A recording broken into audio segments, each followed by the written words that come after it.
In part 1, we talked about the activation of our DNA, and this is a concept that is not entirely understood yet. This is something that is happening right now. It's not something that will happen all of a sudden and that you have to wait for. This is something that you and I get to activate by becoming more in tune and aware of ourselves.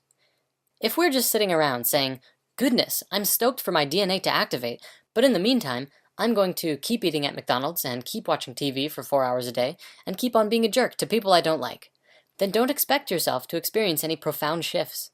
The higher strands of your DNA will bring you more in tune with yourself, for they are you, and you have to be the one to choose the path of awareness and unity. So higher strands of DNA, what does this really mean? The portions of the DNA chain that science has presently identified as the double helix represents only the surface portions of the chemical, elemental, and electrical components of the active DNA strands. Science has yet to understand the multidimensional spectra of DNA manifestation, though we are beginning to remember. The human DNA imprint will always appear from external analysis as a 2-strand double helix configuration in 3 dimensions. What is not understood is that within the double helix there are, and will be progressively more, additional double helix strands which fuse together. As our understanding evolves into the multidimensional spectra, the understanding of the structure and function of DNA will progressively advance. A team of Russian researchers working with DNA started a project to progressively learn more about DNA by combining forces with linguists, and have dived into the unknown of the 90% of junk DNA which we currently embody. Their findings are evolutionary. According to them, our DNA is not only responsible for the construction of our body, but is also used as data storage and in communication. They learned that the 90% of DNA follows the same rules as all of our human language. The way that sentences, paragraphs, and chapters work in a book is the same way that our DNA works.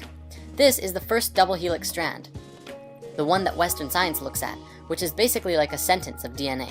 However, if you step back and see the bigger picture, you begin to see the paragraph.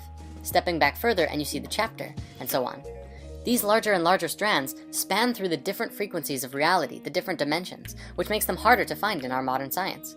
Western science, instead of looking at DNA like this, we're cutting out pieces of DNA from here and adding them over here, which is similar to picking out words in certain sentences and putting them with other words in other sentences to see if they fit together and can make a new energy, a new idea.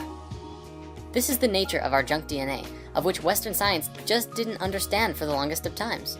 The DNA isn't junk, it's just misunderstood, and also not as used right now because of our dense level of consciousness. However, we are beginning to activate and reawaken our DNA through our ever-expanding consciousness and our desire to know more.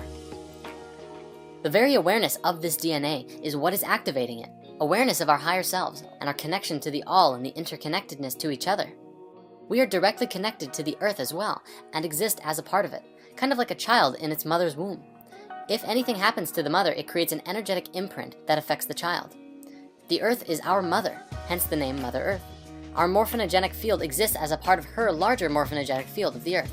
If something happens to the earth's energetic grid, then we inherit these problems into our own grid. Our energetic anatomy is exactly like the earth's, with chakras, meridians, axiotonal lines, and DNA. If something happens to the planet's grid, then that affects every person's DNA on the planet. We are at a very important point in history right now because we are remembering how to regenerate our original organic imprint for health. We don't even need science and fancy equipment to do this. We're just required to learn how to use what we came here with. By moving into a space of love and light, opening and living from the heart, and living in a place of emotional stability and health, you can once again reactivate your light body, and in doing so, reconnect with the higher frequencies of your being. Energetic blockages will reveal themselves as problems in your own life. Depression, anxiety, temper rages, or personal problems in your life which are causing stuckness or driving you down a path of chaos or disruption are also energetic blockages. We talk a bit more about this in lesson 13. A lot of teachings online demonstrate that there are specific shapes and geometries that you have to work with, such as the star tetrahedral Merkaba field, to reactivate your light body. This is true, but you also have to remember that the geometry is inherent to your being. It's actually not necessary to put pressure on yourself to put a star tetrahedral Merkaba field around your body and keep each piece spinning opposite to each other at this particular speed, at this particular ratio, and it is important to get the feel of it and understand where it is and what shape it is. Beyond that though, it's more importantly that you put your focus into love, your heart center, and creating a vibrant reality for yourself. Realize that you are a creator and that the experiences that you are having are of your creations.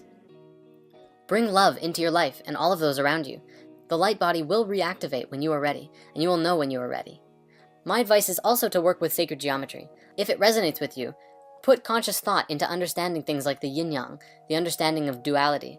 You can also work with the Trinity, which is understanding mind, body, and spirit, or wisdom, understanding, and beauty. Then there's the 4 elements of creation. Earth is physical, air is mental, water are emotional, and fire is spiritual. If you're familiar with the tarot, you can use it to go so much deeper into understanding the 4 elements, which is the basis of the 4 suits in a playing deck of cards. And the major arcana are the experiences that you go through, the toroidal field geometry, from the path to the Fool to understanding the all, from the singularity all the way around to the singularity. Beyond that, you can also try working with energies, meditate with crystals, go get Reiki, or practice Qigong. The more you work with them, the more receptive you become to feeling the energy fields all around you. The final thing I want to say is this: we are all one, and our DNA is connected. The process of DNA activation is as much a solo journey as it is a collective one. Through conscious conversation, getting in tune with your friends, and opening up your heart to those around you who you can trust will facilitate DNA activation within not just you, but those who you communicate with. Think of it like a big jigsaw puzzle, and everyone has a different piece of this puzzle. By simply communicating with them, hugging them, gazing into their eyes, listening to what they have to say, and sharing what you know with them, you will facilitate a transfer of energy. And that's just it. DNA activation is feeling, truly feeling more than you ever have before. There was a TED Talks by a man named Paul Zak, who spoke about trust, morality, and oxytocin, the hormone that facilitated these feelings within. In my understanding, hormones like oxytocin are the 3rd-dimensional manifestation of these feelings and vibrations from the higher frequency, coming down into the physical body. Just as the heart organ is the physical manifestation of the source and center of your being and a different frequency as well. I will link you to this video, and ultimately what he concluded was that physical contact, hugging, holding hands, eye gazing, are some of the most important factors in awakening to your whole self. Opening up true feelings of trust and awareness of yourself and others is what's going to take us to the next level of human connection.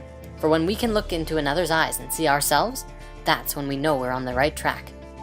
Want to change the world? Paul's conclusion was 5 hugs a day, and make them count.